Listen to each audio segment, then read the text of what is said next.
King, are you there?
King, can you hear me?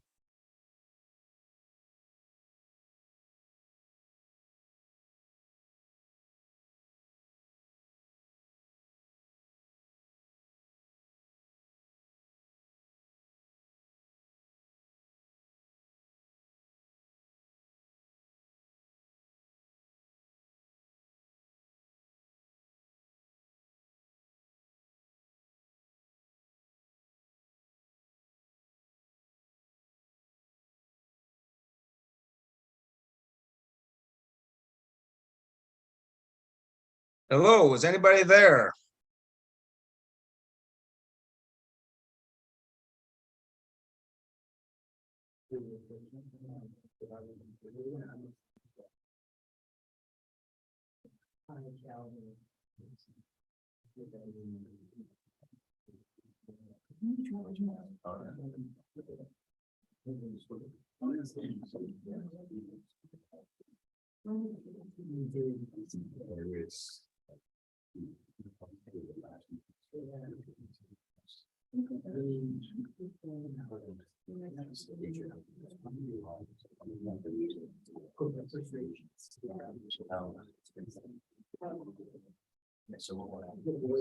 Hearings Officer Raplia, you're able to hear us?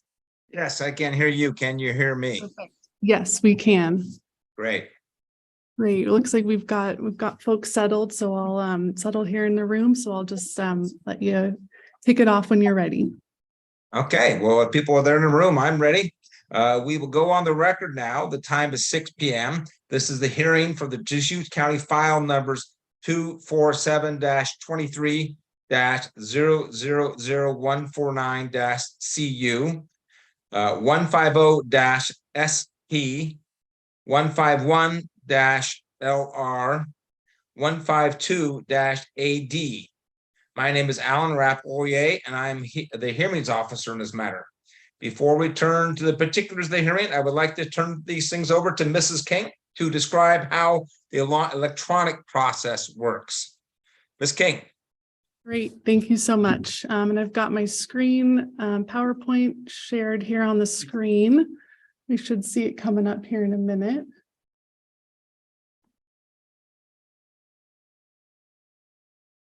Bear with us here. Is it coming up, Avery? No. Let's try again. Let me do one more thing. Sorry about that. Oh, here we go. That was my bad. Okay. Great. There it is. I see it. There it is. Okay. Thanks, everyone. Good evening. For the record, my name is Hallie King. I'm an associate planner here with Deschutes County Planning. As hearings officer Rapplier mentioned, the hearing before us tonight is a request for land use approval for the expansion of the Redmond Wetlands Complex and associated pipeline replacement, along with a legal lot of record verification application. And so first I'm going to go over the hearing procedure tonight. And so the hearing will be conducted in the following order. First, staff, myself, will explain the format and how the different folks attending can testify this evening. Second, I'll give a brief oral staff report, and then we'll move into the public testimony portion of the hearing. And the order of testimony you can see here on the screen. The applicant will be first. And I do have listed here time limits that have been established. And we'll talk about that in a minute, but the hearings officer does have the ability to modify or waive those as they would like, but these are the time limits we'll be establishing here at the outset. So again, the applicant will provide their testimony first, and they will have 30 minutes. Any agencies, if there's other agencies attending, which I'm not sure that there are, they would go second and have 10 minutes. Then we'll move into folks who would like to speak in support of the application. They will each have 3 minutes. Those in opposition, again, 3 minutes. Any folks that are neutral to the application as well will then have 3 minutes. And then the applicant will have an opportunity for rebuttal, which will be 10 minutes. And during this public testimony portion, we will have a timer up here on the screen that will be helping you track kind of your timeline. And then if you do, if the time runs out, either myself or the hearings officer will gently let you know that the time is up. And then the staff will have an opportunity for any closing comments as well. All right. And so as folks can see here, the testimony and the hearing tonight is in a hybrid format where we have both in person and folks on Zoom participating. And I will just remind everyone before beginning your testimony, please state your first and last name, spell it if it's confusing like my name, and provide your mailing address as well. See.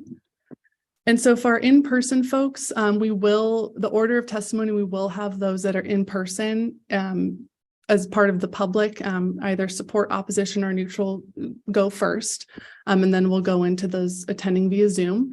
But for those that are here in person, we'll invite you up to the table. We'll just kind of go with raise of hands and invite you up to the table here at the front to provide your testimony. Again, please state your name, mailing address for the record, and then either before your testimony or after, just jot down your information on the sign-in sheet here at the front of the table. And for those that are joining us via Zoom, what we'll do is when we go to that portion of the hearing tonight, the hearings officer will request that all those wishing to testify via Zoom will use the raise hand feature to let us know that you want to testify. So if you're on a computer or a smart device, you'll see the raise hand function there at the bottom black bar at the bottom of your screen. And if you're dialing in via phone, you'll enter *9 on your keypad. As in addition to the oral testimony tonight, if anyone here has written testimony that they would like to submit to staff and for the record, if you're in person, you're welcome to just hand it to me and we'll log it in. Or if you're attending remote, emailing it to me, to my email on the screen, and we'll get it into the record. And then tonight, we just ask everyone is respectful. The hearings officer and I are responsible for an orderly and respectful hearing. And if anyone, we do have the ability to ask folks to leave if there's anyone that may be being disrespectful, but I'm sure we won't have an issue with that. And so at this time, again, I kind of gave that overview of the order of testimony. Is there anyone here in person or on Zoom that objects to the hearing format or has any general questions? Again, if you're in person, please just raise your hand. Or if you're on Zoom, use the raise hand function on your keypad. So not seeing any hands in person. I do see a raised hand on Zoom. So we'll have Stephen Leday, we'll have him elevated so he can unmute and let us know his objection.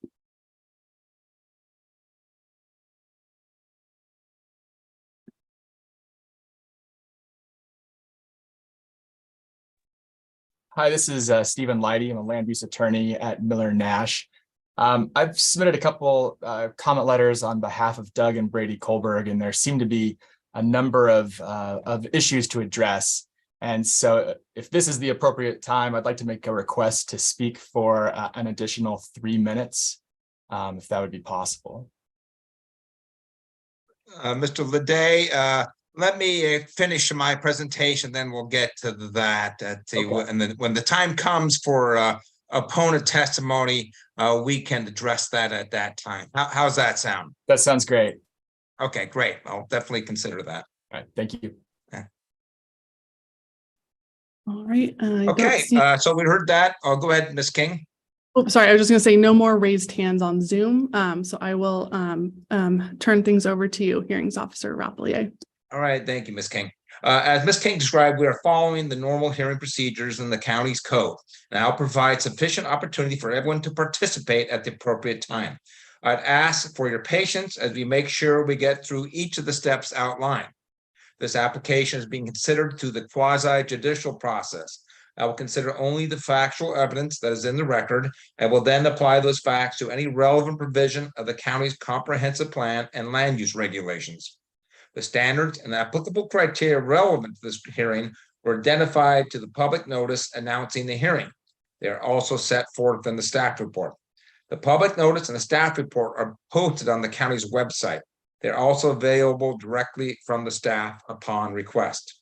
It is important that you direct all your testimony to the standards and applicable criteria. If you believe a criterion applies that was not listed, you may address the unlisted criterion. However, I urge you also to explain why the criterion must apply, and to do so with specificity so that other participants may respond and so that I may address that issue in my decision. Failure to raise an issue with enough detail to enable me or other participants to respond precludes your ability to appeal that issue to the Land Use Board of Appeals. Also, the failure to raise a constitutional or other issue relating to any proposed condition of approval with enough detail to allow me to respond to that issue in my decision precludes an action for damages in circuit court. As I just noted, I serve as a county hearings officer in this matter. In that role, my job is to be neutral decision maker.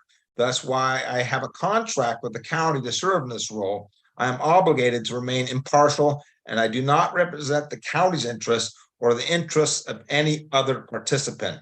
To that end, I'll state for the record that I do not have any relationship with the applicant, and I'm not aware of any connections I may have with other participants in this proceedings that would prevent me from remaining impartial. I have communicated with staff, but only to discuss the particular today's hearing and not the substance of the application.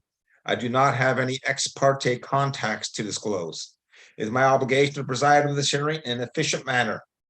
How many people do we have signed up to testify, Ms. King? I believe we have 2 on the sign-in sheet, and then in addition to the applicant, and then likely there's a few people attending on Zoom as well. Okay, thank you very much. Before we begin, does anybody wish to challenge my ability to hear this matter or to challenge the county's jurisdiction over this matter? There are no raised hands in the room or on Zoom. All right, thank you, Ms. King. Now I'll turn it back over to you for the staff report. Perfect, thank you. All right, so I'll make this brief because I'm sure the applicant will kind of go into some more detail as well of the application. But again, the project site is located, shown here in red. The wetlands complex is at about 2 miles from City of Redmond city limits, here at the north end, and then the interceptor pipeline meanders through public rights of way, private rights of way, and private property, again into City of Redmond city limits. And it's west of Highway 97, north of Highway 126. And so I'll kind of provide a brief summary of the key application requests this evening. So the first is a conditional use permit and site plan review for the replacement of an existing 24-inch diameter interceptor below grade pipeline, replacing that with a 48-inch diameter interceptor pipeline along an existing route from City of Redmond facilities out to the proposed wetland complex expansion area. And you can see this image here shows the applicants one of their alternative and preferred alignment options. Otherwise, the route is within existing easements and follows the existing route. But the applicant has requested one preferred alternate alignment, which is showed here in orange, to just square off this corner and pull the pipeline away from existing buildings to get a more direct route. The zoning of the properties that the pipeline is in the MUA 10 zone, and that is what's requiring the conditional use permit for the portions of the pipeline in the MUA 10 zone. The pipeline replacement in the EFU zone is addressed in another application type that I'll talk about here. The third large application request is legal lot of record verification for a total of 5 tax lots, which are shown here. They're in different colors, the 5 different tax lots, and the applicant is asserting the legal lot of record it's one legal lot of record outlined here in red. And just to orient folks, left on this map is north. So It's this very is, difficult. That took me a while to figure out, by the way. yeah. Yeah, no worries. And so, yeah, the blue is this, the blue and pink are the southern end of the wetlands complex site. And so 2 of the tax lots are federally owned. The 2 green are owned by and managed by BLM. And then all other private properties involved in this application, so the ones where the pipeline's going through, have been verified as a legal lot of record or qualify for an exception. But the main wetland site, that is part of the request from the applicant. And then lastly, the actual wetlands complex is zoned exclusive farm use. And in that zone, a utility facility necessary for public service is permitted outright, but subject to special standards. And so for that, the application review type is called a major administrative determination. And the wetlands facility site includes many different components, but it'll include the transmission, treatment, and disposal of sewage and wastewater. There are different buildings the applicant proposes, a disinfection building, a headworks building, additional treatment lagoons, and then additional disposal wetlands as well. And so I'm sure the applicant will go into some of the detail, and we've detailed these different pieces in the staff report. Few issue areas and considerations. Again, this is all detailed in the staff report. We have received some public comments and concerns from neighbors regarding odors, visual impacts, vector control, public access, and overall road maintenance. So all of the public comments received are in the record.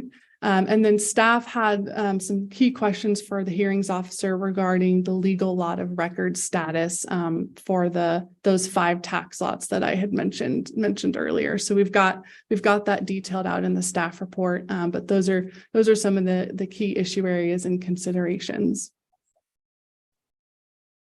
There's been a few record additions since the staff report was published. All of them have been uploaded to the record except the last 2, which were just received before the hearing started tonight, but we will get those uploaded within 24 hours. The top 3 are additional public comments, and the last 2 are additional record items from the applicant. So again, we'll get those uploaded, and then any other record items that I receive during the hearing, emailed or physical, we'll get those uploaded within 24 hours so the hearings officer can access that. And then just to remind everyone, all of these record materials are published here at the project website, www.deschutes.org/Redmond Wetlands Complex. And with that concludes my brief oral staff report, but hearings officer Rapplier, of course, we're available for any questions from you if you have any at this time. Ms. King, thank you very much. No, I don't have any questions at this time. I can tell you I've reviewed the record, everything that's in the record at this point, except for those last 2 things. I have not seen those, so I will definitely review those. Or we can talk about them today, but we'll definitely review them before I issue any opinion on this matter. So at this point, I'll turn it over to the applicant to have his 30 minutes to make his presentation. Again, the applicant has the burden of proof, so they have the most time granted at this point. Is the applicant ready? Yep. Yeah, go ahead. Can you state his name and address? Yep. Record? Yeah.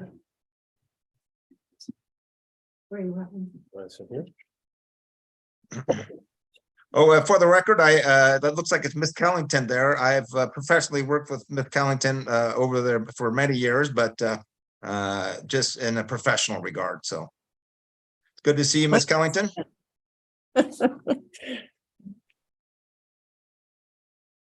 Excellent. We'll get the timer up for you guys, so you know. You get that going too. Yeah. So thank you very much, Mr. Hearings Officer, staff, members of the audience, Wendy Kellington representing the city of Redmond. I think the way we're going to organize things is the experts with the city are going to kind of open it up and go over the proposal, and I'll be dealing with issues that are really more legal in nature, but all of us are available to answer any questions you may have. So Great. And could we get our presentation? Oh, yes, yes. We'll have that. So as we're getting that set up, perfect. Thank you. Might not be formatted for your particular screens, but so be it.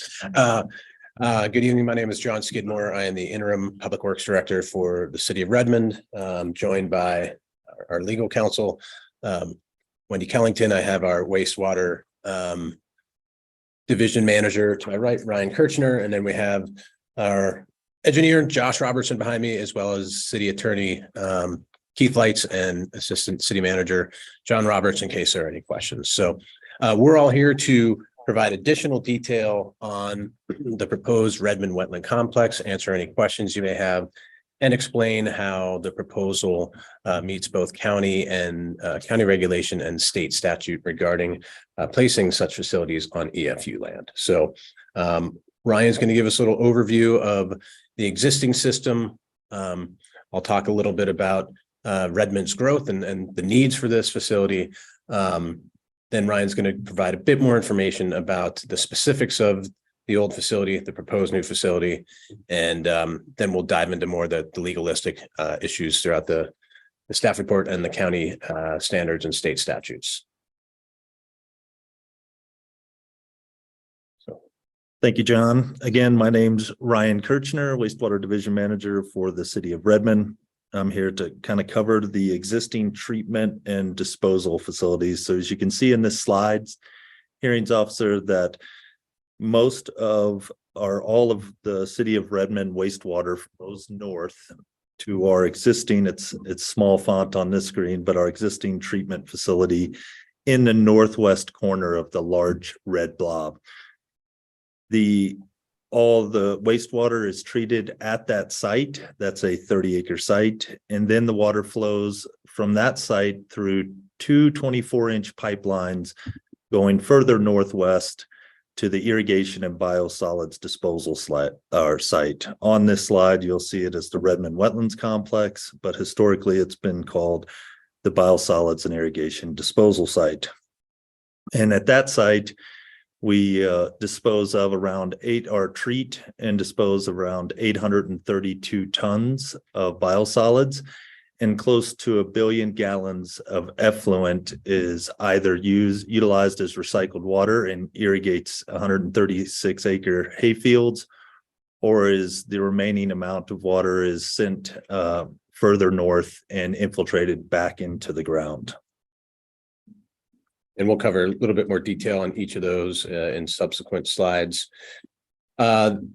This slide, and again, I apologize, it's the formatting is off compared to your screens. We do have a PDF version of this in the record that might be easier to read afterwards. But what this slide is intended to show is Redmond, just like Deschutes County, Bend, other places within Central Oregon, is growing very quickly. The rate of growth from 1990 through now is astronomical. And even in the last 5 years, we've had almost a 3% annual average growth rate. So I believe our assistant city manager, John Roberts, did some math, and I think it was like 5 or 6 people a day were moving to Redmond over the last 5 years. I think this is kind of a case study in growth management for Oregon. Redmond's been tracking its population forecasts and projections. It's been doing the required master planning for all sorts of infrastructure to serve the growing community.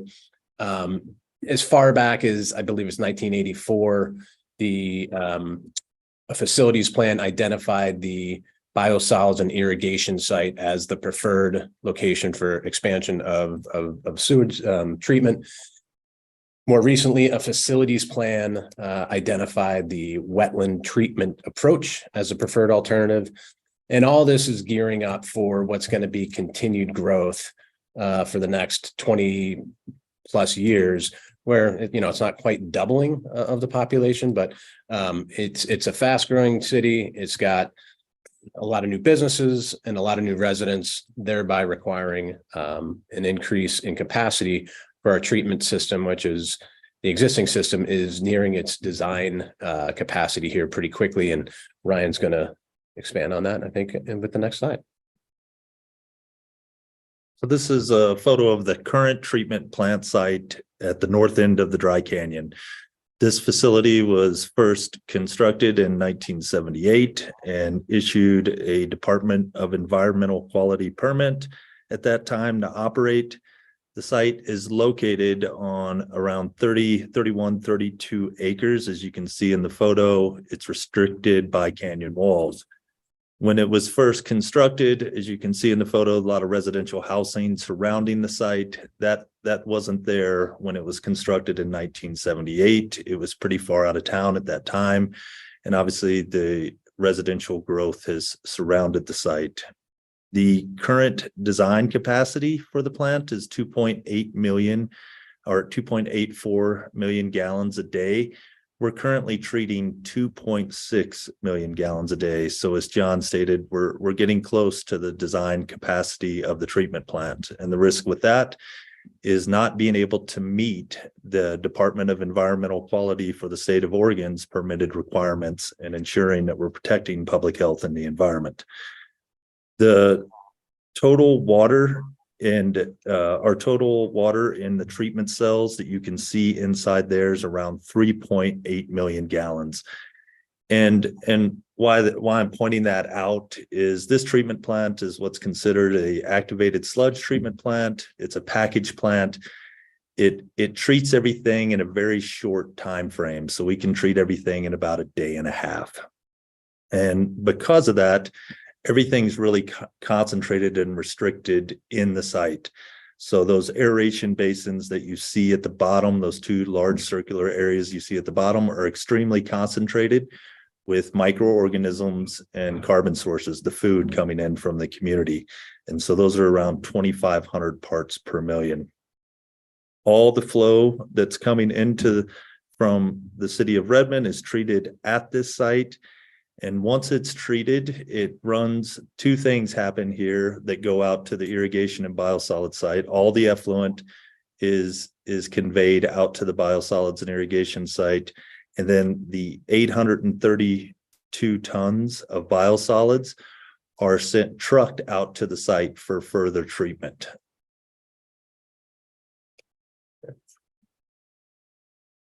And so as we head out to the proposed Redmond Wetlands Complex project, as you can see, there's a drastic difference in the size. That's specifically because this is a much different type or a different type of treatment system. It's not a package activated sludge system. This is a natural lagoon wetland system. And so the significant difference is with the package activated sludge, you can do everything in a small footprint. With the lagoon wetlands, you need a lot of land. So thankfully, the city in 1978, when they first patented the land and started the biosolids and effluent disposal out of the site, looked at this as an option, obviously, because of the footprint, to have orchard grass and some different options for recycled water to dispose the effluent that otherwise didn't exist in the Dry Canyon. So the footprint of this site is 1,250 acres. For the new proposed treatment plant that's currently in design, it's going to treat up to 4.6 million gallons a day. The total water in the treatment cells is around 93 million gallons a day. And why that's significant is as we treat everything in about a day and a half at the current treatment plant, this treatment plant, just in the lagoon portion of the treatment plant, it's up to 30 days that it takes to treat the wastewater. So you need a lot more land to do the same treatment. But the high side of that is it's less concentrated. And so instead of looking at a concentration in those lagoons that are in the bottom of the picture of comparing that to the activated sludge, which is 2,500 parts per million, the lagoons are averaged around 67 parts per million.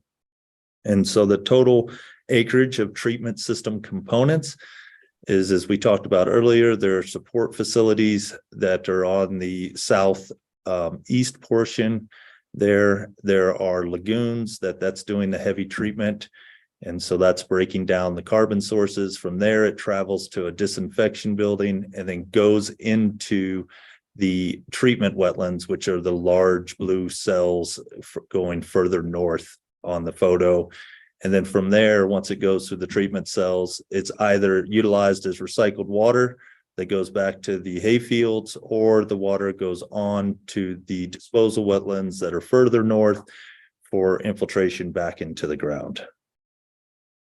Thank you. And Ryan, would it be safe to say that, the difference between the 2,500 parts per million versus the 67 parts per million is a key contributor to the reduction in odor that's produced on site? Yeah, and we'll talk about that in a little bit. I'll kind of highlight that in more detail, but definitely a key contributor why it's a much different treatment operation. So there's different issues or different concerns, but odor is less at the proposed treatment site than the current site. I'm not so sure if you're super cool. Yeah, I don't have the ability to. You don't? Okay. That's all right. I can go through it. So just to quickly highlight what John brought up, and obviously one of the concerns, and rightfully so for the neighbors, are odors. And so again, I just want to state that, the city isn't designing this treatment plant in a silo. We utilize professional engineers that have the qualifications to design and construct these type of systems. We also are regulated by the Department of Environmental Quality. They review the facility plans from preliminary designs to the treatment plant design, all the way to the issuing the treatment plant permit that the city has to meet. And if the city doesn't meet, it's a violation of your permit. And so we're currently under what's called a water pollution control facility permit that's issued by DEQ, and they monitor our treatment system performance at this site and any future sites the city could construct. And when we look at odor and think just about odor concerns at the current site, the biggest odor producer is the biosolids. Again, we treat about 31 million gallons of biosolids. We reduce it to a drier substance. So we dry those solids, and that produces 832 tons of dry solids. Those solids are dried out at the irrigation and biosolid site, and about half those solids are land applied at that site, and the other half is utilized by farm uses in the near vicinity of the treatment plant or site. So people outside of the site are utilizing the biosolids. That's where the most odors are coming from, dewatering those solids and processing those solids. That portion of the treatment plant is completely going away with the Redmond Wetlands Complex.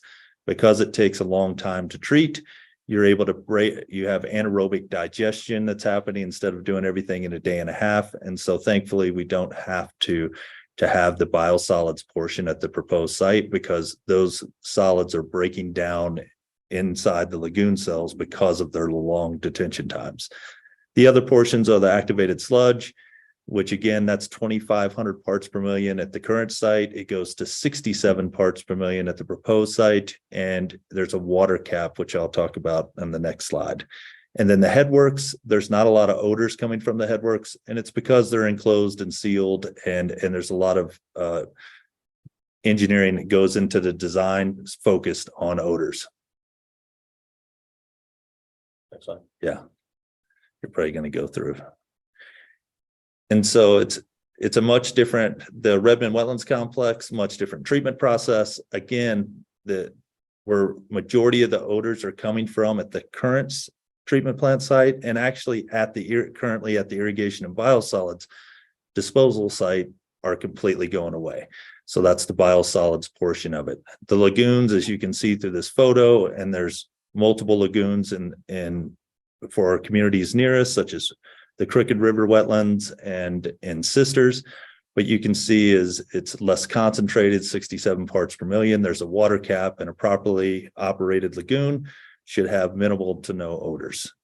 And then the headworks, again, these are engineered so that they're sealed. The dumpsters are sealed, you're washing solids, and that it's a covered structure. And so very minimal odors at this site, and especially in comparison to the treatment plant in the Dry Canyon, the current site.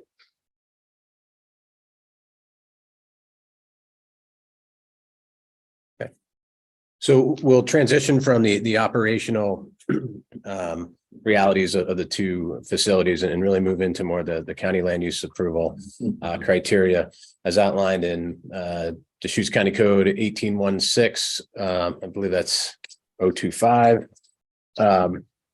And so that's really the EFU. Those are uses permitted subject to special provisions. The wetland treatment facility is listed as one of those.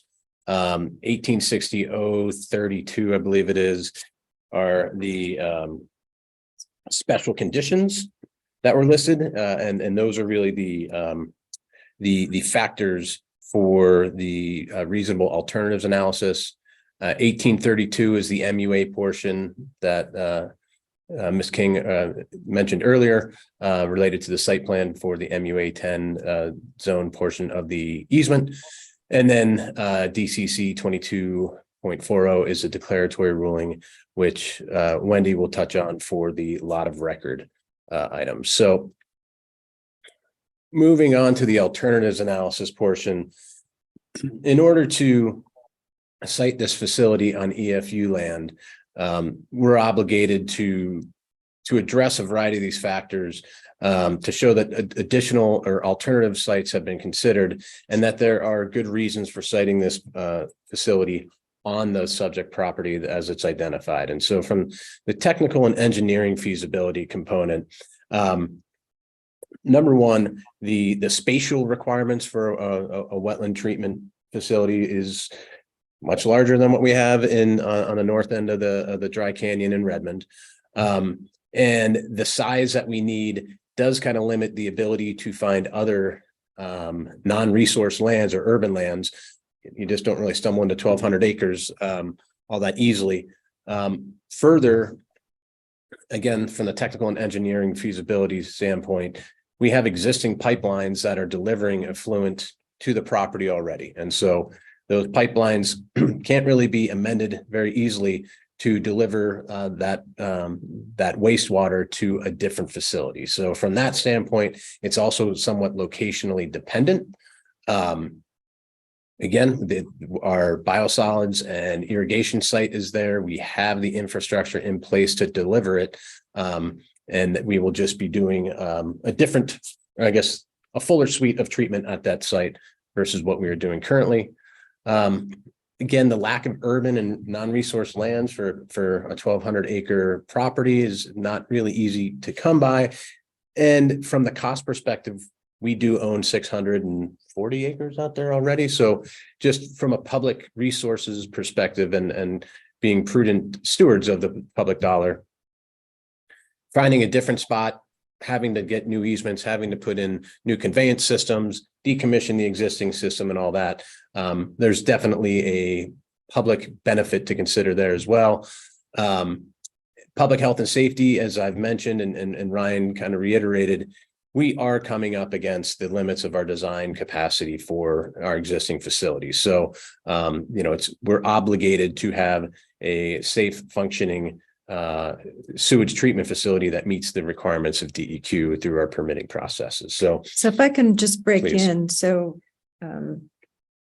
Eplier, the record demonstrates that there are no non-EFU zone alternative locations that are composed of 1,200 acres, and a fundamental requisite of the city is to consolidate the city's sewer treatment and disposal operations into a single site using the wetland disposal methodology, which is what requires that 1,200 acres. So just putting that in terms of cases you've probably read and one I know you were involved with. So go ahead. Right. Thank you very much. So moving on, I believe we're going to move on to the MUA 10 easement and alignment. So this does show a little bit better when you're closer up, but the yellow does show the existing easement that we have in place. Relatively late in the process, the city engineer had a very good idea versus cutting across private property that is really undeveloped property. It's not a road. There is an existing road, Houston Lane, and the idea was hatched that perhaps we pursue trying to obtain easements for Houston Lane just to make it easier for the alignment for the new sewer lines, and also you're not cutting across undeveloped private property. So obviously through the negotiations and speaking with neighbors, that would be something we'd need to work out, but we wanted to enter it into part of this land use process. From the MUA 10 zoning requirements, it's a conditional use application. There's some site plan criteria that apply to it. It's relatively benign. It's going to be a pipeline that is subsurface. So the compatibility and the visual impacts, well, the compatibility is there because you really won't see it, and same with the visual impacts. You're not seeing anything once it's constructed, and the area that's been impacted by the construction is brought back to a standard that works for all. And this is where Wendy will take over on the MUA 10 or the lot of record. Thank you. So there are sort of two different components of the lot of record analysis. One are the 8 privately owned parcels that underlie the pipeline alignment, both the existing as well as the proposed. There's really no change to that analysis because we're still talking the same property, just adjusting a small portion of the pipeline in one location that you have seen. There's no dispute that the 8 privately owned parcels in underlying those lot of record or those pipeline areas qualifies for an exception, and so does not require an exception to the lot of record requirement, and so does not require a lot of record analysis. So what we're talking about, if you could move this down. So what we're talking about is a declaratory ruling with regard to the parcels that are outlined in red and black. And so go to the next. These 5 parcels are the ones at issue. So the 3 that say that they're owned by the city of Redmond, they have been patented, P-A-T. Those a federal, as you know, a federal methodology for conveying real property to the city from the federal government, those three lots. But there are 2 additional lots that are parcels that are involved, and you can see them here. They are designated as being owned by the USA. Next slide, please. And you can see them here. The color distinctions are irrelevant other than just to show the differing parcels. The blue, the pink, the yellow, those are the ones that are that the city has are the owners of as a matter of patent indeed. And then the lime green and the darker green part of those parcels that are surrounded in red hatching are the federal government parcels that the city will be using, and actually is using one of them right now, but will be using as extra capacity for additional disposal wetlands. So those are the 5 parcels that we're talking about that will be utilized for the project. They are one giant happy legal lot of record.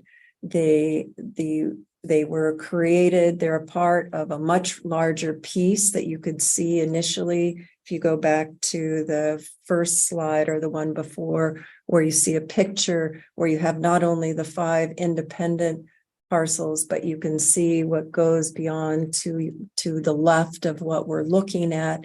Those are some giant federal ownerships that were created by treaty. You can go back to, okay, that's all right. Were created by treaty in 1846. The federal government obtained the land fair and square that way. There's a federal statute, the FLIPMA, which is cited in our materials, that outlines the federal acquisition of that property. Nobody disputes that the federal government owns the entirety of the parcels that you are seeing now in your screen as a part of tax lot 200 and 2600.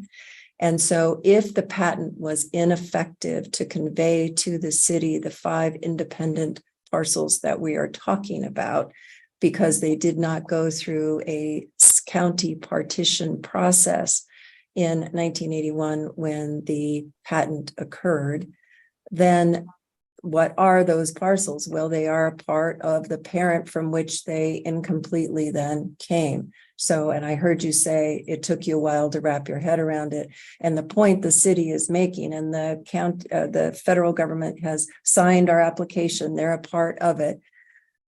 The point we're making is if the patent was ineffective to create a partition sufficient for the county's lot of record requisites, then the partition, the land division that happened by patent would not be recognized by the county.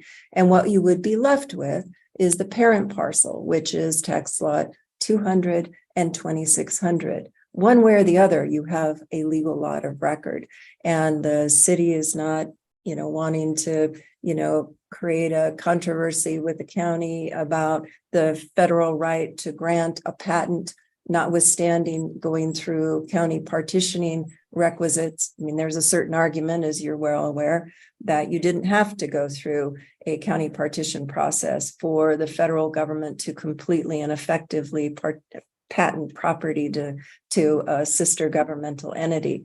But the city doesn't want to create a controversy about that. And they are satisfied with a resolution that says at a minimum, the parent parcels are still parent parcels. They were created by treaty that meets the requisites, their legal lot of records.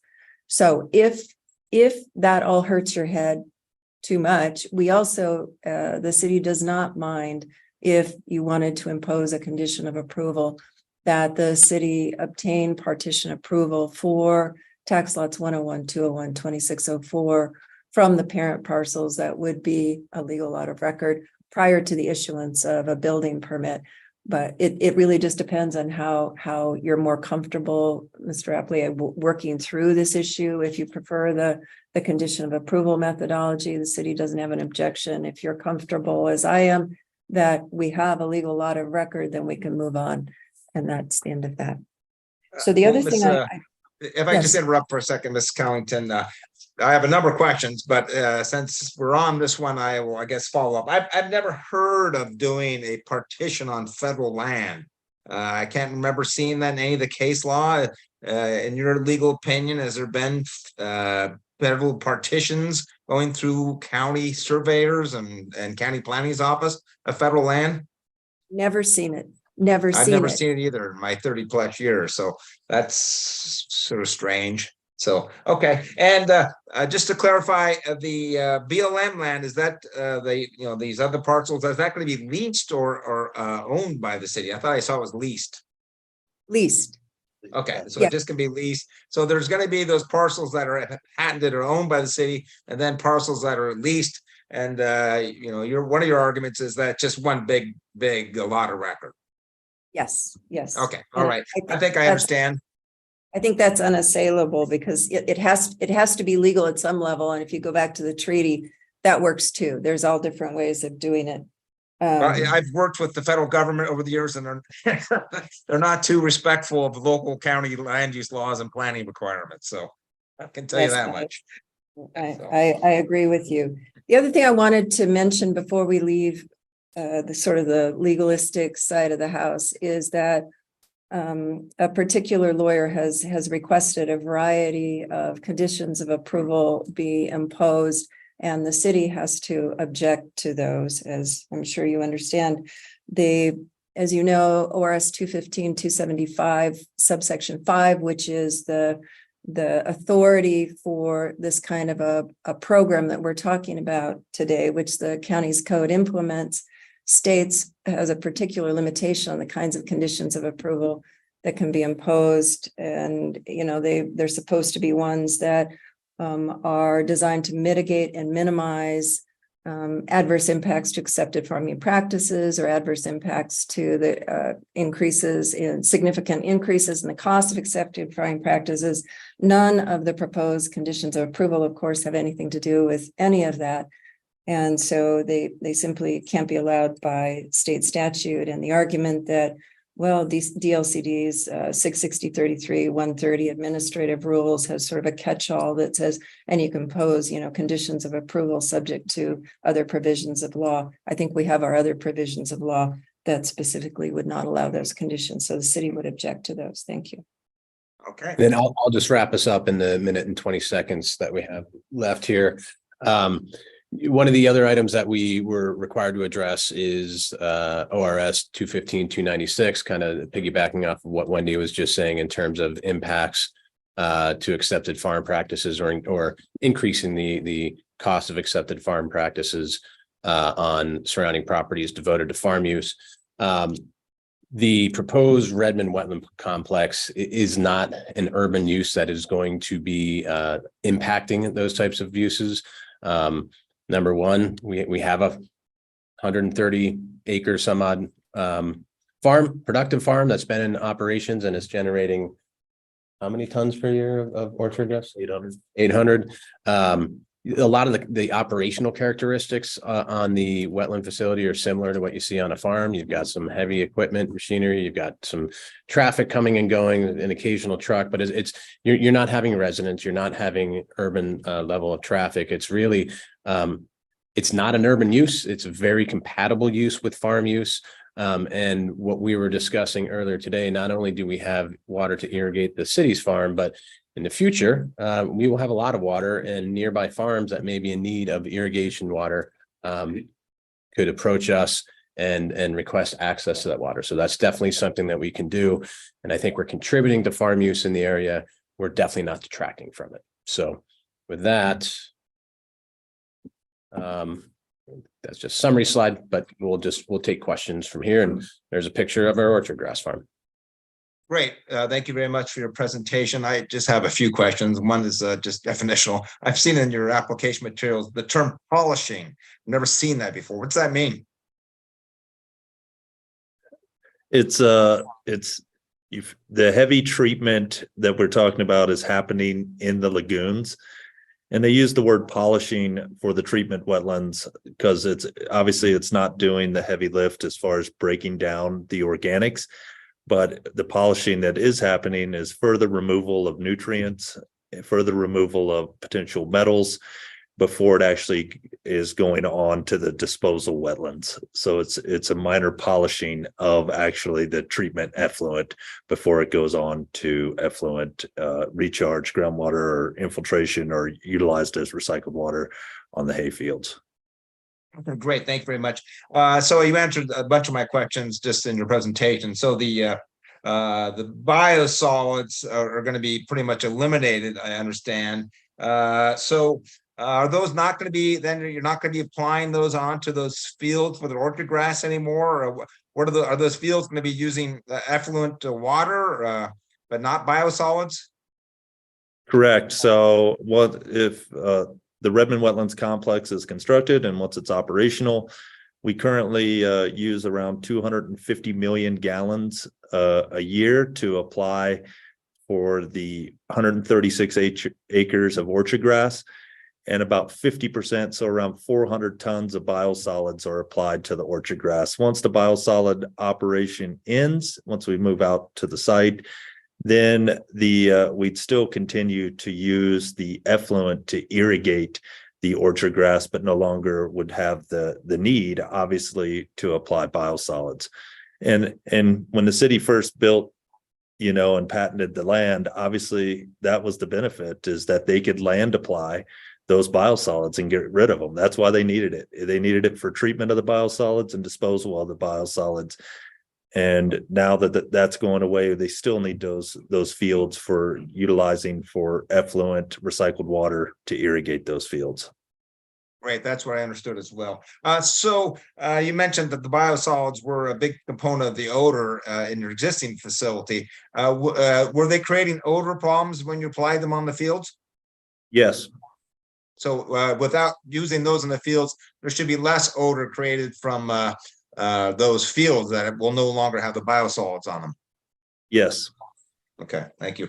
Can you tell me whether DEQ regulates odor? I can't recall. I've dealt with tons of odor issues in my life, but I don't remember if DEQ regulates odor.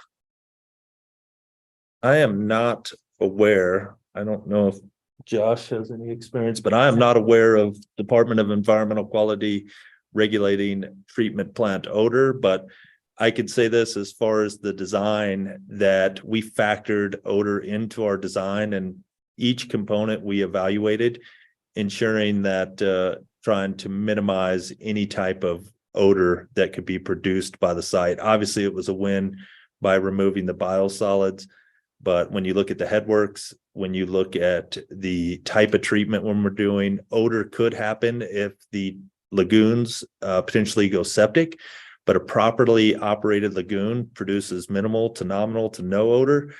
And a key aspect of that was ensuring that the aeration system would never shut down. So for resiliency purposes, factoring that in, adding auxiliary power to minimize any type of upsets, specifically if utility power, we lost utility power, that we could run on auxiliary power, just to ensure that we're aerating those lagoons, to ensure we're creating any type of negative impact on the surrounding community. And I'm sure you did this in the public outreach. I mean, this has got to be used elsewhere in Oregon. I mean, we can have experience with this type of treatment facility in Central Oregon somewhere. Some of these neighbors could go check out and find out whether it's a problem. Yeah, and you're exactly right. And during the public outreach, we offered up a couple different sites. Obviously, the Crooked River Wetlands, which is an federally award-winning site, to go visit that site. They have lagoons and wetlands, and we had several property owners that lived adjacent to the proposed site that actually visited it and were surprised, by what they saw, noticing that there was nominal to no odors. And just the look and feel is much different than a conventional treatment plant in a dry canyon. And we've also put that Crooked River Wetlands and then the lagoon system and sisters on our website as different types of treatment plants that people could visit, or that was in the near vicinity, to get a look and feel for how they operate. Right. Yeah, I have some experience with that myself. So I just wanted to put that in the record. I assumed there was going to be something out there to that effect. So thank you very much for that. So on your alternative alignment for the 8 parcels for the easement, I think you mentioned you don't have any easements yet. But is there any anticipation of getting problems getting those easements? I think it would be conversations with existing property owners that we have existing easements on that just cross the property in a different direction. So, Right, at this point, we figured it would be prudent to get the option in the record, and follow up as we develop more detailed development plans for the pipeline and continue those conversations. So your request would be to have an option that your first choice would be to follow the preferred alignment, but if that for somehow became unfeasible, then you would still have the permit to do it through the existing easements. Exactly, the either or. Great. All right, I think that answers all my questions. Thank you very much for your presentation. Now we will check anybody else in the audience or online who wants to testify in favor. They have 3 minutes. Ms. King, is there anybody signed up? No raised hands for support in the audience, and no raised hands on Zoom. Okay, so then we'll turn to the question of opposition, and I'll address Mr. Leday's question. How many people we have signed up to testify, Ms. King? We have 2 in person, and then I believe Mr. Leday, and then there may be a few more on Zoom. Okay. Well, I will go ahead and grant Mr. Leday's request to have 6 minutes, 3 minutes. You want additional 3 minutes? I'll give him 6 minutes. He had quite the voluminous submittals in the record, so I will give him 6 minutes. You can put that on the thing. And who's signed up first? So we've got folks here in person. We've got 3 in person. So I'll just invite whoever would like to go first. Come on up to the podium. Great. Yes. Do the in-person people first. And we'll get the timer for 6 minutes. Was that actually, it was just for Mr. Leday. He's the only one to ask for 6 minutes. Oh, I'm sorry. Okay. All right. So 3 minutes for the others. And Mr. Leday had quite a bit of materials in the record, so I wanted to give him a chance to explain his submittals. So yes, Could you state your name and address for the record, please, ma'am? Brady Kohlberg, first name Braedi, last name Kohlberg, Kolberg, PO Box 191, Terrebonne, Oregon, 97760. Great. Could please begin. Hi. I guess I don't have to say my name's Brady. I have been living on Northwest Way for the past 18 and a half years. I am a friend of the BLM. I share a property line with the BLM. I am familiar with the pipeline that was put in 15 years ago when they put in the 24-inch pipeline. I now realize that they didn't put in big enough pipeline, so now they're putting in bigger pipeline. So I somewhat anticipated one day after watching the growth in Redmond, all the booming houses, that there would be an eventual need for more sewer. So I guess I would have said that I wasn't going to be surprised if I received a knock at the door one day. But the sad part is it wasn't a knock at the door for me.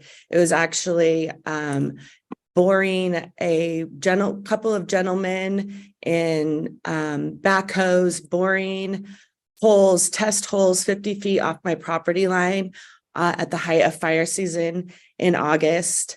I had to go out there and ask them what they were doing. I had to inquire because I have spent, at that point, it was about 16 and a half, 17 years working with the BLM to get the road closed, to get public access streamlined, to BLM officers to help the people that are lost and wandering in the BLM, or the dogs, or the homeless people. And so I was concerned when in the height of fire season, there was heavy machinery blowing holes, went out there, asked them who they were working for. They finally said that they were working for the city of Redmond. I spoke with went in and called the BLM officer that I knew that worked down there. And he said there was no permits for them to be there. And they would never have given them a permit because it is the height of fire season. So long story short, that was my introduction to this project. My then trying to reach out to the project manager took a couple of weeks to even figure out who was the project manager at that time. Eventually, I found out who the project manager was. Eventually, I was able to make it to one of the first neighborhood meetings where they had up some photographs, 4 to 5 photographs. And I was curious to know which one of them looked like the one we were going to be doing them. And actually, the guy said none of them are what we're going to be doing, but what are most similar is the Primeville one. So I promptly went to the Primeville complex out there and hung out, drove around, walked the trails, went and talked to the neighbors. I ended up meeting a husband and wife who is actually the daughter of the project coordinator for the Crooked River Wetlands, as they call it, the Primeville. And she and I talked at great lengths about all the problems that she had come across by this wetlands. The biggest one was the black swarms of bugs around her head, that they wouldn't be able to go outside at night. They couldn't open their doors, that the black swarms brought in the birds. The birds went to eat the bugs. The birds shit all over their cars. They couldn't have chickens anymore because of all the chickens, the bird shitting in them. The netting, I looked over, they had black netting that they had been putting over their cars in order to be able to take it off so that they didn't have to wash their cars so often. She talked about the bright lights. She talked about how many police calls they had to make in the beginning, especially until they did put in a gate, which I know that the intention is to have a gate. But the concerns then became very apparent to me that this was, at this point, I assumed this was going to be pretty similar to this project, right? So my red flag goes up. horror stories, nightmares of living next to this place. I mean, homeless people dumping out all their stuff in the parking lot all day long. Their kids can't ride the trails because it's not safe, right? Their garbage cans overflowing, toilets overflowing. I mean, just all the things that, you know, an hour-long conversation of this poor lady who used to live across from beautiful farmland. Anyways, so that was my first meeting. Then we moved on to the second meeting that I had. And the meeting there, I was still a little confused about the project. At this point, there was the park that was being, you know, pushed by the city, that this was going to be beautiful walking trails and all the public access they were going to have. And So I'm going at to that point, I interrupt got you, to Ms. meet the project Goldberg. manager. Ms. Goldberg, I think, After Ms. asking a lot King, of do we have questions, Brian. time? Is there a time we got an issue here? Is someone keeping track of the time, Ms. King? Yeah, we're probably about 30 seconds to a minute over 3 minutes. Okay. Okay. So if you can wrap Well, up, and thank one you. thing, Ms. Goldberg, I should wrap up, and there is not, the park is not part of this application. The applicant has stated that's going to be a second application. So any of the hiking trails or any of the other things certainly will be, you'll get another bite at the apple at that. So if you Well, can, that's why I'm confused by the most recent map I received, sir. It shows public access, which is not either of the maps that came up there, but the map that's in the staff report says right there, public access. So after I received a letter, this letter from to, you know, Ryan Kirshner right here says that Mr. Lyde's desired conditions were unreasonable to expect a government agency to accept such a thing as making categorical promises about areas of subject property that will never be used for public purposes and blocking public access when no public access is even proposed. And then I received the staff report and it says public access. And I use this as an example, sir, as to what my life has been like for 1.5 years. I have struggled with trying to understand different maps, parks, no parks. Now, I mean, it is absolutely under my emotional, physical, and well-being of my neighborhoods. I feel a right of us to have the say in what is going to go out in there. And I don't expect them to do all of the conditions. I don't expect anything, but to not even they have not wanted a public hearing. They have gone around, now they dropped the park thing so that they don't have to get anything from the public, right?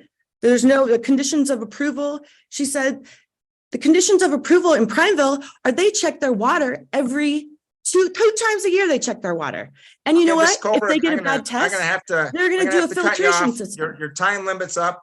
And so Okay. I appreciate the Thank testimony, you. and you can always put it in writing. You can always ask to keep the record open, and anything you submit in writing, I will definitely read. And I appreciate your testimony. Thank you. I understand. Oh, Thank you. and the one thing I'll ask the applicant to address on rebuttal, the question about the park application and what was submitted in the staff report. I'm sure you can, if you can provide an answer to Ms. Colbert's questions. Right. Thank you very much, Ms. King. The next person who there and present. He's coming right up. And we'll get the timer. Great. Yes, the timer would be helpful.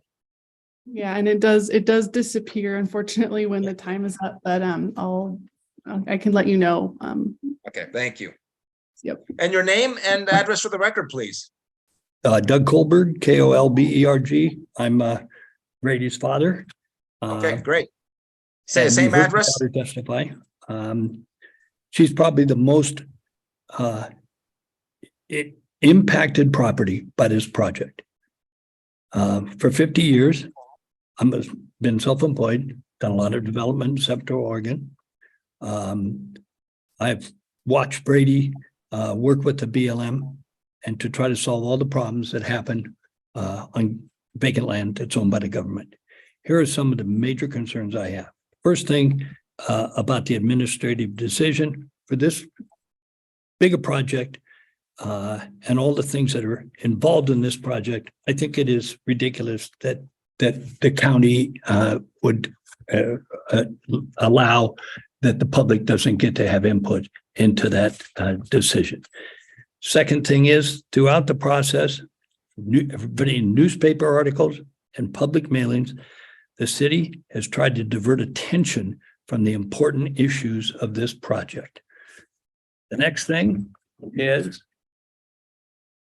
that with all the changes that have come to me on the plan for the city, and with the new stuff that has been recently submitted, do you have all the information you really need from these guys that is concrete enough to make a decision? Next question, next concern I have is, why are disposal wetlands included in the city plan when the engineering report that the city did said they are not necessary? Next, in my opinion, if a project approved, there is always conditions of approval. If the applicant usually tends to anticipate these concerns and to relate to them. I haven't seen any of that, and they said they didn't have to earlier, so I guess that's their position. Lastly, I've never seen an applicant that promises to perform or says it's going to be, something's going to be built in the future to even be considered in an application. And I guess from what you just said, you would agree with me. That's it. Thank you, Mr. Kohlberg. And that you have raised a very good question, whether the applicant has enough information in the record for me to make a decision. And that's the whole question today. The applicant has the burden of proof to show that they meet the conditions, and I will evaluate those that very question. So thank you very much for your testimony. Ms. King, anybody else in the room who wants to testify? Anyone else in opposition? No one else in the room in opposition. We might have some folks on Zoom. Okay. Let's take a look on Mr. Leday, probably on Zoom, I take it. Yep. Yeah. So he's just raised his hand. So we'll elevate him so he can unmute. And again, we'll set the timer for 6 minutes for 6 minutes for Mr. Leday. Yes. All right. As I mentioned earlier, my name is Stephen Leidy. I'm a land use Oh, I'm attorney. sorry, Leidy. I'm mispronouncing your name. I apologize about No, that. Do you have no. a camera? Do you have a No camera, worries. Stephen? Oh, Or no camera? yep. You don't have to have it on, but it does Nope. make it a little makes it There more we go. personal. So, yes, I represent Doug and Brady Kohlberg, and my name is spelled for the record Stevenliday. My address is 111 Southwest 5th Avenue, Portland, Oregon 97204. I'd like to say at the outset that I appreciate the courtesy of the additional time. And as you mentioned, we submitted voluminous arguments and records, and I won't obviously try to address all of those right now, and I'll try and keep my comments as short as possible. Let me just jump right into a point that you just raised about the sequence of applications for the public park. We put into the record the OPRD application materials for the Oregon Parks and Recreation Department for a grant to help build these facilities.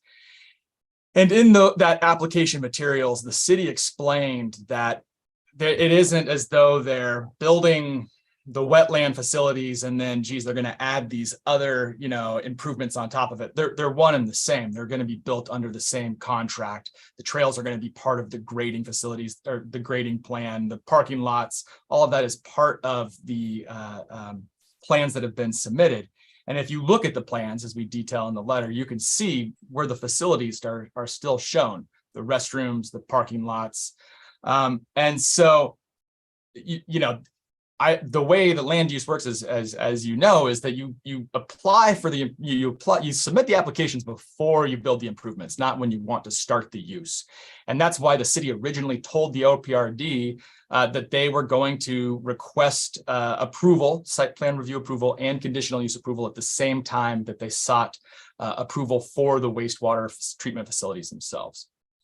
With that, let me jump back to my first point.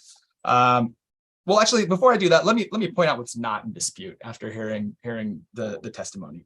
The city is growing and it needs additional capacity for wastewater treatment. That's no one is arguing that. And what the route that they've gone or decided to go with the treatment wetlands needs more land. And so If there is no other site available that isn't zoned EFU, they can put the treatment wetlands in this EFU zoned land. I think that's clear under Oregon law. What is at issue is whether the need for those lagoons and that wastewater treatment, the treatment wetlands, if that need can then justify a relocation of all of the wastewater division's operations out into exclusive farm use land, as well as the construction of facilities that its own engineers say are not necessary.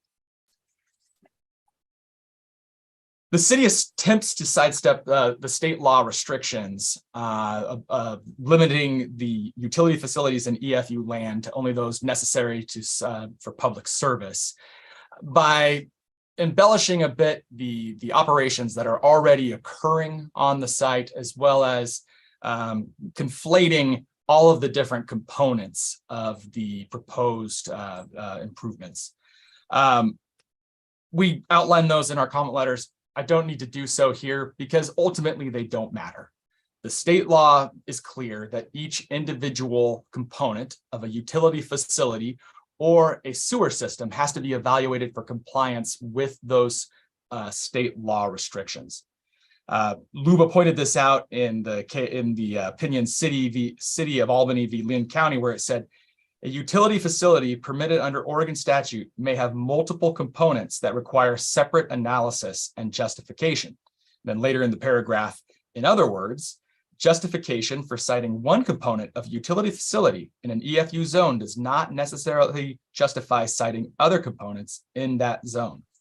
And similarly, because we're dealing with a sewer system, the regulations in OAR 660-011-0060 subsection 3 apply. And those essentially state that to cite a sewer system component, and the word is component, outside the UGB, it has to be necessary for providing that public service. So you can see the focus of the law is on the individual components of the facilities and the sewer systems, which makes sense because an applicant shouldn't be able to, use the justification for a facility that is clearly needed to then move all of its operations or other facilities into farmland, which is protected, one of the main protected lands under Oregon law. So if you look at the restrictions in ORS 215-275 and the regulation I just said, and this is outlined in the letter in more detail, but there's basically 4 different requirements to be able to cite a utility facility or sewer system component in EFU land. First, it has to be a utility facility, including a sewer component, and it has to respond to an identified need for utility service. It must advance the provision of that needed service, and it must be necessary to cite that structure in the EFU land to provide the service. Very few structures proposed in the application set meets these qualifications. At the outset of this project, the city hired the engineering firm Anderson, Perry & Associates to prepare a report evaluating the city's options to expand its wastewater treatment services. As the city's discussed, the projections of growth showed that they needed additional wastewater treatment capacity. And so Anderson, Perry— about 20 seconds left. Oh, how long? 20 seconds. Oh, geez, time goes fast. Time goes fast. Well, they looked at the option of what they could move, and they found that it was the least expensive and feasible to just move the lagoons and the wetland treatments. And they explicitly stated that the disposal wetlands weren't needed at all. So many other points I'd like to make, but I appreciate the courtesy of the additional time, and I'll leave it at that. Thank you very much, Mr. Leidy. I appreciate it, your presentation. And okay, Ms. King, is there anybody else who wants online who would like to testify in opposition? If anyone online, please use the raise hand function. I'm seeing none Is there on anyone? Zoom. Any neutral testimony? Anyone neutral in person? Yes, we do have a raised hand here in person. Come on up. Great. And state your name and address for the record, please. Hi, I'm Ronald Caramella. I live at 2571 on Houston Lane, Redmond, Oregon. Okay, could you, Mr. Carmelo, Okay. please proceed. Umpteen years ago, we went through this when the 24-inch line was put in. That was a miserable summer of rock hammering and noise and dust and rock hammering and headaches. It was horrible. We're not looking forward to that. When they were complete and they'd filled in the land, we were left with a Houston Lane with invasive weeds where the soil had been disturbed. And those invasive weeds then blow into my pasture. I would like to see the city pick up some responsibility for the maintenance on Houston Lane.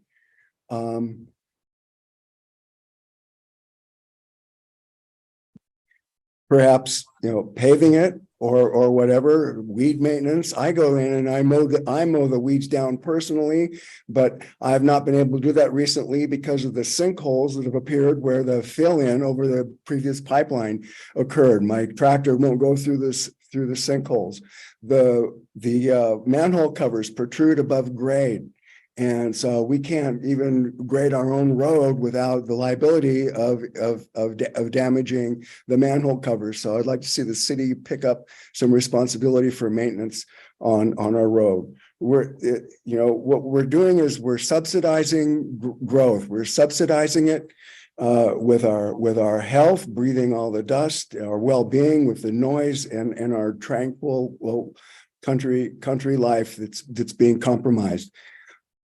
We subsidize growth when our wells run dry. My well has gone down twice. I've had to deepen my well, and everyone in my neighborhood has had to deepen their well.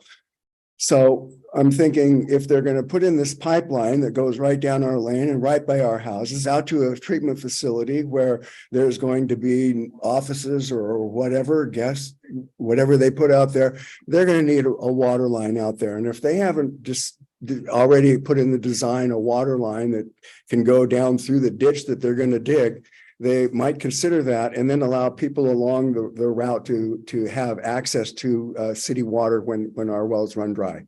And finally, I'd like to see that perhaps we can have access to that sewer line for our own sanitary needs.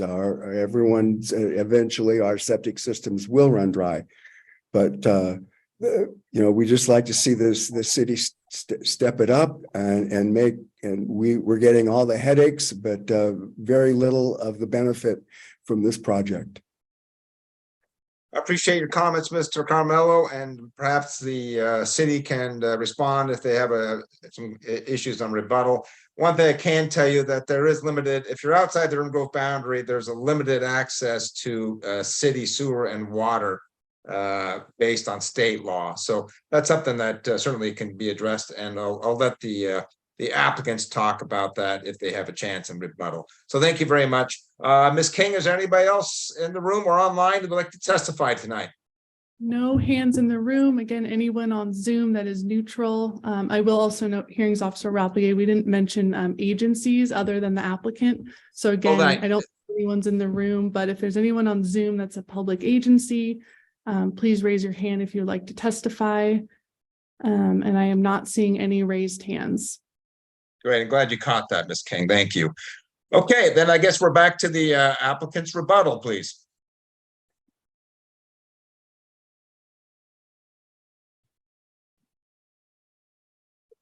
Get the gang all together.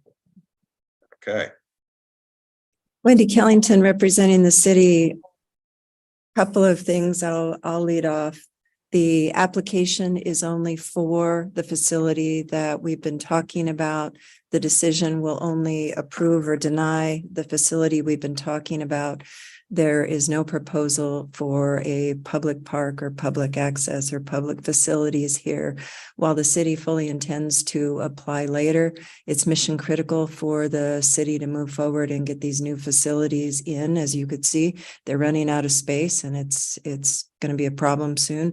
And these kinds of public facilities can get tied up, as you know, at Luba for a very long time. And so that's why they were separated. Second, in my wheelhouse is, I think you already are aware of this, but there's a Court of Appeals case, Cox versus Polk County, that makes it pretty clear that a utility facility, which is an undefined term in state law, you just look to the dictionary, the Court of Appeals looked to the dictionary. They said it's, a facility is something that's built or constructed. A utility can include ancillary facilities that are designed to perform some particular function. So there's really there should be no serious dispute that the entirety of the project is something that meets the definition of a utility facility, both from the point of view of state law as well as the county's code, which begins its definition of a utility facility as any major structures owned or operated by a public blah, blah, blah. So I'll let somebody else kind of get to the meat and potatoes about, sort of why the particular project needs to be where it is, and the kind of project that we're designing, why it can't just be, redesigned at the existing city facility in the UGB. I'm Josh Robertson with Anderson Perry. I'll just start out with addressing the comment about the previous planning. These type of projects do start at a high level with a conceptual planning document, feasibility study. We start those processes without, a set solution in mind. We go through the process with the city in iteration to find out what solution works best for the city and with multiple outcomes. So in early planning, all elements are considered, and one of those was whether or not the city could relocate some of or all of its facilities. So referring to a portion of a document that mentioned a possibility does not mean that was the outcome that was recommended. And the problem with that outcome is that there's not enough space for a medium or long-term solution to the city's needs. I think you should address that. Yeah, I think specifically what we heard was, can the lagoons and the wetlands be located out there, but not the facilities themselves? That really limits the way that the city can operate that facility and have response times. I've been doing this work for about 20 years. Our company's been doing it for 50. I don't think I've seen, nor have we ever designed a facility that doesn't concentrate the operations near the facility itself, not 2 miles away. And just one example of that is the lab. Some of the laboratory analysis is time sensitive. Some of those constituents only have 15 minutes of hold time before you actually have to analyze them after the sample.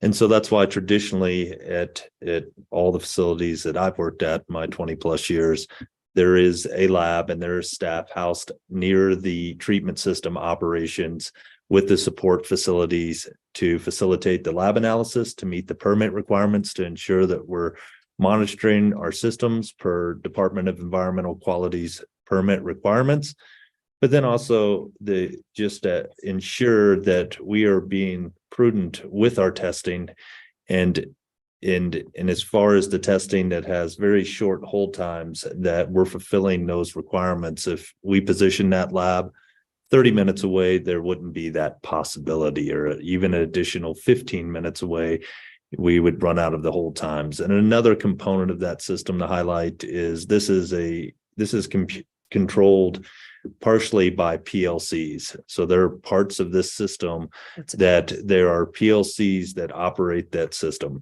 And there is a system called a supervisory data and control acquisition system, a SCADA system, that the staff monitor 24/7 to ensure that our plant is operating between our operating requirements, but then also meeting our permit requirements and our monitoring requirements. And so those are traditionally sited on site, and the staff that are monitoring those are sited on site. program logic controllers, computers. Yeah, thank you. I was going to ask that question. So is any further testimony from The, access. yeah, and I assume, you know, obviously you can understand that, hey, it's the confusion potentially as far as the access point. But that has historically been the staff access point, our public access point for the site. We're going to continue, we plan to continue in the design, continue that as our public access, the staff access to the site. And so that's not going to change. And maybe that's why it's pointed out in those documents, is that we're not changing that access point. And I think another point was made about the disposal wetlands and the need for the disposal wetlands. So again, as Josh highlighted, it was pretty high level in the preliminary design phase, looking at multiple alternatives. When we evaluated the infiltration basins that we're currently utilizing to infiltrate all of the effluent into the ground, they do not have the capacity to meet the 20-year planning period for this project. So potentially they can only have the capacity to treat up to 2.5, where we're currently sitting right now, as far as disposing of the effluent. And so it is a necessity, or it is a requirement, that we add an additional disposal wetland to infiltrate that effluent back into the ground. so that's a DEQ requirement, you're saying? Well, it's a design requirement. Design requirement. We'll be providing this design to DEQ to ultimately approve. And obviously demonstrating something that doesn't meet capacity today and say that it's going to be fine for the next 20 years isn't sufficient for DEQ.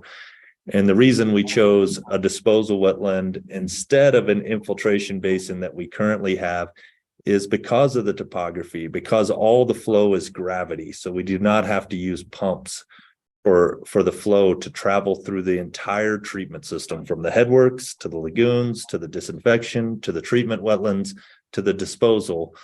It's all gravity, and the disposal wetlands, based off the topography, that's why this site works so well for this system, is there are low points in the system. That's where you see that disposal wetland sited, that will require minimal earthwork to actually build the additional capacity needed for effluent disposal. Then I'll just address two items that Mr. Leidy raised. The OPRD grant that the city did apply for, that was a reimbursement type grant. So we would have to construct things that the OPRD would then turn around and reimburse the city for those costs. We haven't built anything, so we won't be utilizing that grant anytime soon. And then there's also the question about, access through the site that Mr. Leidy was, suggesting that those were for, hiking and public access. We have a 1,200 acre site. We need vehicular access throughout it. We need access with our carts, with our machinery. So we were going to need to build those trails and that system of access regardless. But once they're built, they can be used for operations, and hopefully at some point as a public park. But again, that's a conversation for another day. So before our time is up, I don't think I heard any new evidence. I don't think that the city needs the record to remain open, but I would like to have the opportunity to write a final written argument that ties all of this together. And I would love to have 3 weeks to do it if possible. But that's, I want to just get that in. My time's up. Okay, thank you, Ms. Kellington. Just one question. I think I know the answer. So, the city, I think, seemed to be a rational choice that they're going to sort of change how they're going to treat this water with these lagoons, and those cannot fit on the existing site. Is that true? Correct.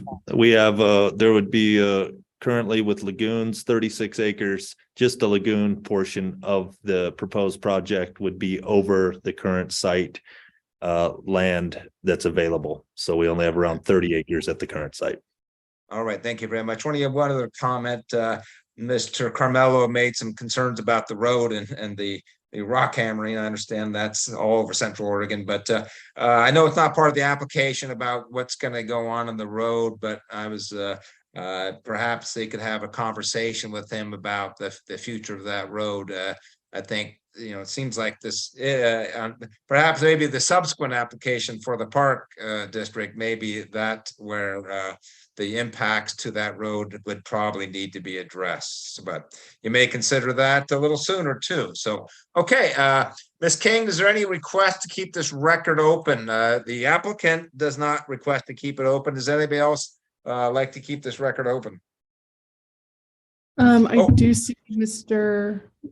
I'm sorry, on- Ms. King, before we get to that, why don't I let you have one last opportunity to ask questions and respond to questions? Yeah, thank you, Hearings Officer Rafi. I don't have any other additional information to add or questions at this time. Okay, great. And then I guess now my prior question about keeping the record open, does Mr. Lyday or Mrs. Goldberg we wish to keep it open? We have Mr. Lyday here coming up on Zoom. Okay, Mr. Lyday. Yes, thank you. We'd like to request that the record stay open for submission of additional evidence. Okay, I think we can do that for a week.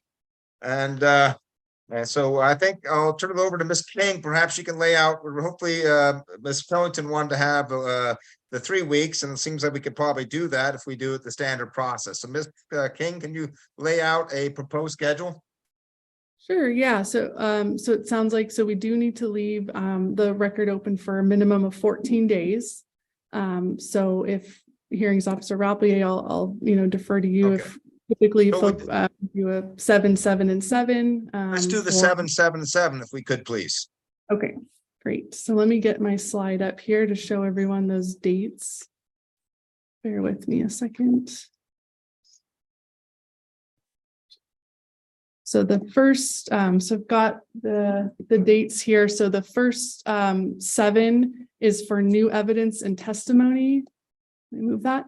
And that will be obviously 7 days from today. So that will conclude Tuesday, June 27th at 4 p.m.